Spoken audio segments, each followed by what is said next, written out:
পাকিস্তানিদের সঙ্গে আমি এখানে বসতে হবে।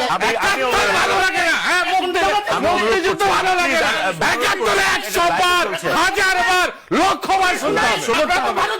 যতদিন বাংলাদেশ থাকবে একাত্তর থাকবে। একাত্তর মিথ্যা না, এই ৭১ মিথ্যা না, ৭১-এর উপরে এই দেশ। যারা ৭১ মানে না তারা সারা পাকিস্তানের দালাল।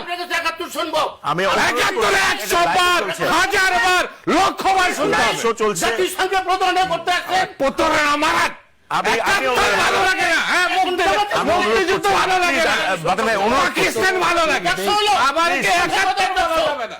পাকিস্তান তো ভালো, মানুষ পাকিস্তান আমি প্রশ্নের মধ্যে থাকি। পাকিস্তান আমাদের মেয়েকে ভালো ভালো। আপনারা পাকিস্তান আমাদের পাকিস্তানিদের সঙ্গে আমি এখানে বসতে হবে। এটা না, আমরা প্রশ্নটাতে থাকি। ফাজিলের বাচ্চা আমরা বলছি ৭১ আসবে। আরে তা যতদিন বাংলাদেশ থাকবে ৭১ থাকবে। ৭১ নিয়ে আসবেন।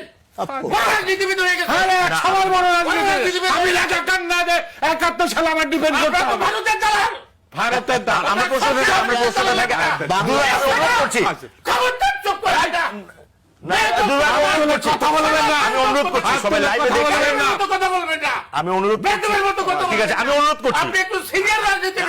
আপনি আমাকে অ্যাড্রেস করেন। আমাকে অ্যাড্রেস করেন। আমি অনুরোধ আপনি আমাকে অ্যাড্রেস করেন। আবার ৭১ টেনে আনবেন। ৭১-কে তো কেউ অস্বীকার করতে পারবে না। আমি অস্বীকার করি না। তাহলে ৭১ নেতৃত্ব হয়ে গেল কেন? বর্তমান না না, আমি একটু সভ্য মানুষের কথা বলতেছি ভাই, আমরা যুক্তি দিয়ে কথা বলবো। সঙ্গে ৭১-এর কি না, সম্পর্ক? এইটা আপনি আপনি সেটা সেটাকে বলেন, কিন্তু আপনি আমি তো এটাকে সেটাই উত্তেজিত বলছি। আপনি উত্তেজিত হয়ে আমি চিৎকার সেটাই করলে বলছি। তো লাভ নেই। যখন কথা বলছে আমি চুপ করে শুনি।